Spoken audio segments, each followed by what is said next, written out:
അസ്സലാമലൈക്കും. ഇന്ന് ഞാൻ വന്നിട്ടുള്ളത് ഒരു വെറൈറ്റി കേക്കിന്റെ റെസിപ്പി ആയിട്ടാണ്. ഓവനോ കുക്കറോ നോൺ സ്റ്റിക് പാനോ ഒന്നും ഇല്ലാതെ ഉണ്ടാക്കാൻ പറ്റുന്ന ഒരു കേക്കാണ് കേട്ടത്. അപ്പൊ ഞാൻ ഇതുപോലെ ഒരു ബൗളിലാണ് കേക്ക് ഉണ്ടാക്കുന്നത്. അപ്പൊ നമുക്ക് ഈസി ആയിട്ട് ഉണ്ടാക്കുകയും ചെയ്യാം. അപ്പൊ നമുക്ക് വീഡിയോയിലോട്ട് പോയാലോ. ഈ എഗ്ഗ്ലെസ് കേക്ക് ഉണ്ടാക്കാൻ വേണ്ടിയിട്ട് 1/4 കപ്പ് തൈര് ഒരു ബൗളിലേക്ക് ഒഴിച്ചിട്ടുണ്ട്. പിന്നെ അടുത്തതായിട്ട് 1/4 കപ്പ് സൺഫ്ലവർ ഓയിലാണ് എടുത്തിട്ടുള്ളത്. ഇനിയിപ്പോൾ മുട്ട കൊണ്ടാണ് കേക്ക് ഉണ്ടാക്കുന്നത് വെച്ചാൽ 2 മുട്ട എടുത്താൽ മതി കേട്ടോ, ഈ ഓയിലിനും തൈരിനും പകരം. പിന്നെ ഒരു 1/4 കപ്പ് പാലും കൂടെ ചേർക്കുന്നുണ്ട്. അപ്പോൾ നമ്മൾ റൂം ടെമ്പറേച്ചറിലുള്ള സാധനം തന്നെ എടുക്കാൻ നോക്കാം കേട്ടോ.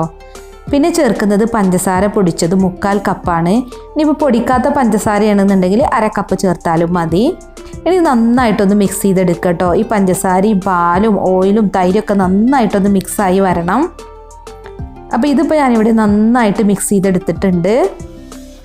ഇനി ഇതൊരു സൈഡിലോട്ട് മാറ്റി വെക്കാം. അടുത്തതായിട്ട് നമുക്ക് കേക്ക് ഉണ്ടാക്കാൻ വേണ്ടത് മൈദയാണ് കേട്ടോ. അപ്പോൾ 1 കപ്പ് മൈദയാണ് ഞാൻ എടുത്തിട്ടുള്ളത്. അപ്പോൾ ഇതൊരു സ്ട്രൈനറിലേക്ക് ഇട്ട് കൊടുക്കാം. പിന്നെ കേക്ക് ഒന്നും കൂടി ടേസ്റ്റി ആയിട്ട് കിട്ടാൻ വേണ്ടിയിട്ട് പാൽപ്പൊടി ചേർക്കുന്നുണ്ട്. 2 ടേബിൾ സ്പൂൺ പാൽപ്പൊടിയാണ് കേട്ടോ ചേർക്കുന്നത്. അപ്പോൾ പാൽപ്പൊടി നമുക്ക് ഈ മൈദയിലേക്ക് തന്നെ ഇട്ട് കൊടുക്കാം. പിന്നെ 1/4 കപ്പ് കൊക്കോ പൗഡറാണ് ചേർക്കുന്നത്. നമ്മൾ ചോക്ലേറ്റ് കേക്കാണ് കേട്ടോ ഉണ്ടാക്കുന്നത്. പിന്നെ 1/2 ടീസ്പൂൺ ബേക്കിംഗ് പൗഡറാണ് ചേർക്കുന്നത്. പിന്നെ ഒരു 1/4 ടീസ്പൂൺ ബേക്കിംഗ് സോഡയും ചേർക്കുന്നുണ്ട്. പിന്നെ ഉപ്പ് വേണമെന്നുണ്ടെങ്കിൽ ഈ സമയത്ത് ഇട്ട് കൊടുക്കുക കേട്ടോ. ഇനി ഇത് നന്നായിട്ടൊന്ന് അരിച്ചെടുക്കുക. അപ്പോൾ ഇതിപ്പോൾ ഞാനിവിടെ നല്ലപോലെ അരിച്ചെടുത്തിട്ടുണ്ട്. അതിനുശേഷം ഇതുപോലെ നന്നായിട്ടൊന്ന് മിക്സ് ചെയ്തെടുക്കുക കേട്ടോ. പിന്നെ നമ്മളിതിലോട്ട് ഉപ്പ് ചേർത്തിട്ടില്ല, അതുകൊണ്ട് ഒരു 1/4 കപ്പ് ഉപ്പും കൂടെ ഇട്ടിട്ട് നന്നായിട്ട് മിക്സ് ചെയ്യാതിരിക്കും നല്ലത്. ഞാനിത് മിക്സ് ചെയ്തതിന് ശേഷമാണ് ഉപ്പിടാത്ത കാര്യം ഓർത്തത്. അപ്പോൾ ഒരു 1/4 ടീസ്പൂൺ ഉപ്പും കൂടെ ഇട്ടിട്ട് ഒന്നും കൂടി ഒന്ന് മിക്സ് ചെയ്തെടുക്കുകയാണ്. അപ്പോൾ എല്ലാം നന്നായിട്ട് മിക്സ് ചെയ്തെടുക്കണം കേട്ടോ. അപ്പോൾ ഇതിവിടെ മിക്സ് ചെയ്തെടുത്തിട്ടുണ്ട്. ഇനിയിപ്പോൾ നമ്മൾ നേരത്തെ ഉണ്ടാക്കി വെച്ചിട്ടുള്ള മിക്സ് ഉണ്ടല്ലോ, പാലും തൈരും എണ്ണയൊക്കെ, ആ ഒരു മിക്സ് ഇതിലേക്ക് കുറേശ്ശെയായി ഒഴിച്ചിട്ടൊന്ന് മിക്സ് ചെയ്തെടുക്കുക. ഒന്നിച്ചൊഴിച്ച് മിക്സ് ചെയ്യണ്ട കേട്ടോ, 2-3 പ്രാവശ്യമായിട്ട് ഒഴിച്ച് മിക്സ് ചെയ്തെടുത്താൽ മതി.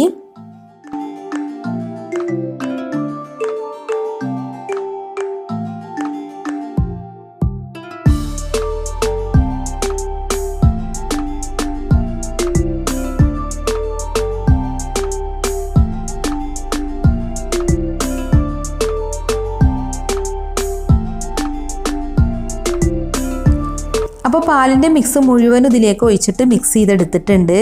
ഇനി നല്ലൊരു ഫ്ലേവറിന് വേണ്ടിയിട്ട് ഇതിലേക്ക് 1 ടീസ്പൂൺ വാനില എസൻസും കൂടെ ചേർക്കുന്നുണ്ട്. പിന്നെ നമ്മുടെ ബാറ്റർ നല്ല തിക്കായിട്ടാണ് ഇരിക്കുന്നത്, അതുകൊണ്ട് ഇതിലേക്ക് കുറച്ചും കൂടെ പാല് ചേർക്കുന്നുണ്ട് കേട്ടോ. ഞാനിപ്പോൾ മൊത്തത്തിൽ 2 ടേബിൾ സ്പൂൺ പാലാണ് എക്സ്ട്രാ എടുത്തിട്ടുള്ളത്. അതിൽ നിന്ന് ഇപ്പോൾ 1 ടേബിൾ സ്പൂൺ പാലാണ് ഇപ്പോൾ ഇതിലേക്ക് ചേർത്തിട്ടുള്ളത്. എന്നിട്ട് നന്നായിട്ടൊന്ന് മിക്സ് ചെയ്തെടുത്തിട്ടുണ്ട്. അപ്പോൾ ഒരു റിബൺ കൺസിസ്റ്റൻസിയിലുള്ള ബാറ്ററാണ് കേട്ടോ നമുക്ക് വേണ്ടത്. അപ്പോൾ 1 ടേബിൾ സ്പൂൺ പാല് ബാക്കി വെച്ചിട്ടുണ്ട്. അപ്പോൾ ബാറ്റർ നന്നായിട്ട് ഇവിടെ മിക്സാക്കി എടുത്തിട്ടുണ്ട്. ഇനിയിപ്പോൾ നമുക്കിതിലേക്ക് ഒരു കാര്യം കൂടി ചേർക്കാനുണ്ട് കേട്ടോ. നമ്മൾ നല്ല ചോക്ലേറ്റ് ഫ്രൂട്ടി കേക്കാണ് ഉണ്ടാക്കുന്നത്, അതുകൊണ്ട് തന്നെ ഇതിലേക്ക് കുറച്ച് ഡ്രൈ ഫ്രൂട്ടും കൂടെ ചേർക്കുന്നുണ്ട്. ഞാനിപ്പോൾ ട്യൂട്ടി ഫ്രൂട്ടി, അതുപോലെ ബദാമും പിന്നെ കുറച്ച് ചെറുതായിട്ട് കട്ട് ചെയ്ത് എടുത്തതാണ് ഇപ്പോൾ ഇത്. അങ്ങനെ മിക്സ്ഡ് ഡ്രൈ ഫ്രൂട്ട്സാണ് എടുത്തിട്ടുള്ളത്.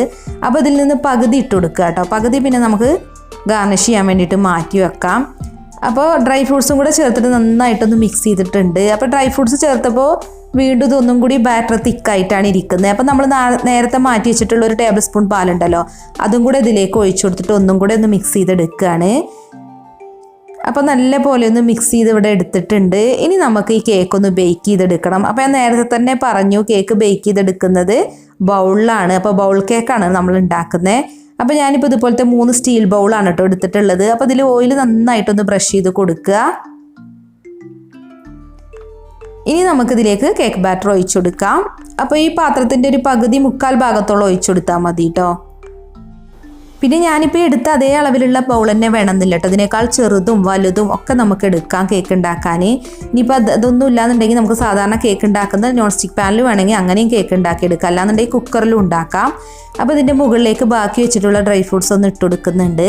അപ്പോൾ നമ്മൾ ഡ്രൈ ഫ്രൂട്ട്സ് ചേർത്തിട്ട് കേക്ക് ഉണ്ടാക്കിയാൽ നല്ല ടേസ്റ്റ് ആയിരിക്കും കേട്ടോ.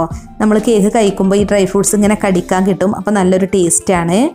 അപ്പോൾ കണ്ടു നമ്മുടെ കേക്കിൻ്റെ ബാറ്ററൊക്കെ ഇവിടെ നല്ലപോലെ ഗാർണിഷ് ചെയ്തെടുത്തിട്ടുണ്ട്. ഇനി ഇതൊന്ന് തട്ടി കൊടുക്കുക, എയർ ബബിൾസ് ഒക്കെ ഉണ്ടെങ്കിൽ ഒന്ന് പോവാൻ വേണ്ടിയിട്ട്.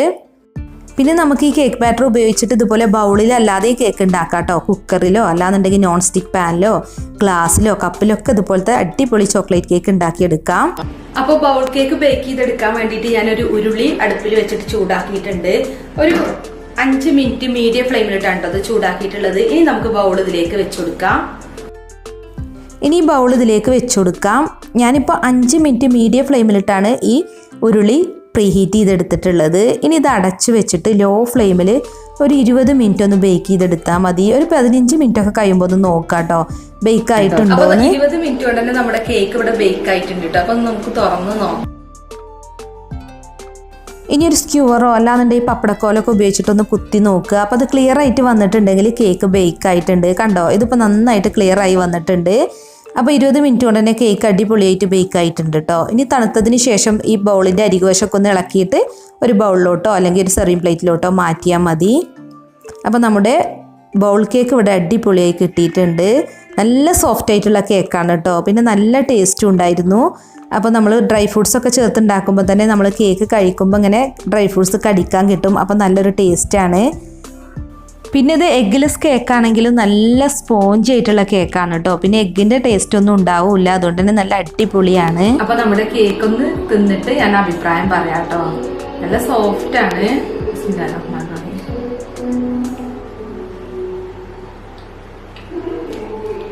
നല്ല രസമുണ്ട്.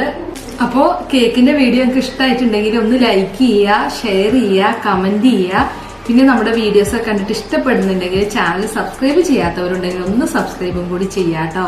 അപ്പോൾ മറ്റൊരു കിടില റെസിപ്പിയുമായി നമുക്ക് വീണ്ടും കാണാം. Thank you.